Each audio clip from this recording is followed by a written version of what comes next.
Shalom, selamat pagi, siang, atau malam saat kalian menonton ini.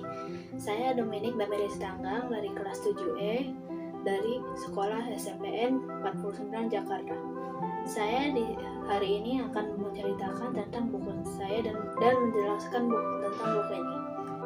Buku ini bernama Mencari Wajah Asli dan tertulis oleh JD dan terilustrasi oleh Jamsan.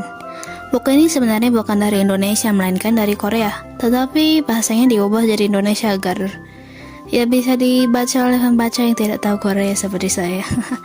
Buku ini sebenarnya buku kelima dari series It's Okay Not to Be Okay. Nama seriesnya sendiri mempunyai quote yang menarik bagi saya. Dari series ini ada 5 buku, tetapi buku-buku tersebut tidak ada cerita yang saling menyambung, melainkan cerita yang mempunyai arti yang dalam.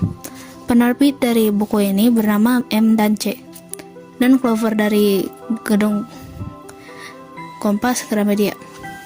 Cetakan pertamanya dibuat di tahun 2022. Nah, itu info bukunya. Mari kita lanjut ke sinopsis ceritanya.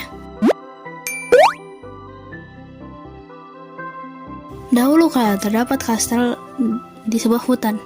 Di dalam kastel terdapat 3 orang dengan wajah yang terampas oleh penyihir bayangannya. Ketiga orang tersebut adalah anak laki yang selalu memakai topeng tersenyum, putri kaleng yang selalu membuat keributan walaupun kalengnya kosong, dan paman yang terperangkap di dalam kotak yang mengisahkan di kepalanya. Penyihir bayangan yang selalu bersembunyi di bayangannya orang lain terlompat keluar dan mencuri wajah mereka hingga mereka tidak bisa berekspresi. Mereka jadi salah paham dan bertengkar setiap hari. Suatu hari, paman kotak pun mengajak mereka untuk mengambil kembali wajah mereka agar mereka bisa kembali bahagia. Mereka pun pergi dengan mobil. Dalam perjalanan mereka ketemu ibu rubah menangis tetapi tidak ada air mata yang keluar.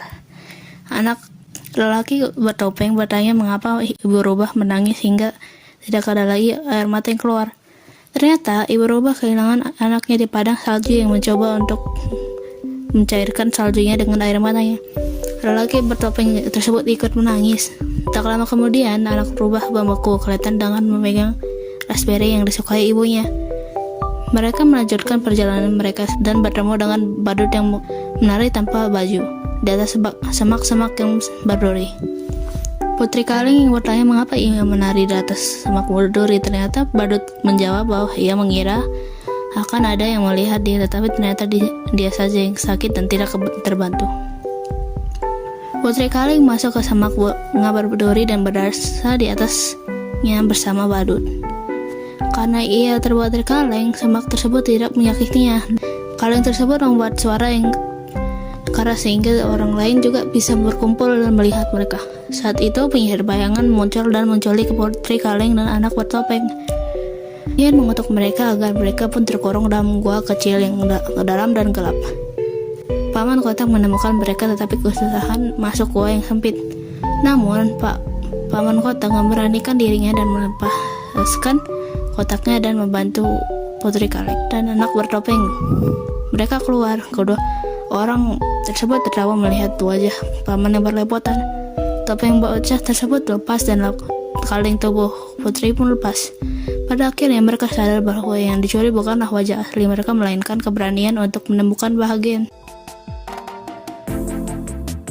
Nah, kayak mana cerita yang menarik kan? Ya, setelah ini mari kita pindah ke keunggulannya dan kekurangannya. Keunggulan dari buku tersebut adalah gaya gambarannya yang cocok dengan atmosfer ceritanya. Ceritanya mempunyai alur cerita tersendiri yang tidak terulang atau mirip dengan cerita yang kebanyakan penulis bikin, alias ceritanya cukup original bagi saya. Buku ini juga dapat memberikan kesadaran kepada beberapa orang untuk memberanikan dirinya dan juga untuk melihat suatu keadaan dari sisi yang baru. Nah, untuk kekurangannya adalah ada beberapa kata yang salah dipakai seperti saat anak rubah membeku, tetapi sepertinya memakai kata membeku terlalu berlebihan karena jika anak rubah tersebut terbeku, maka ia tak akan bernafas. Bukunya pasti lebih menarik jika ada alasan mengapa penyihir tersebut merampas wajah mereka.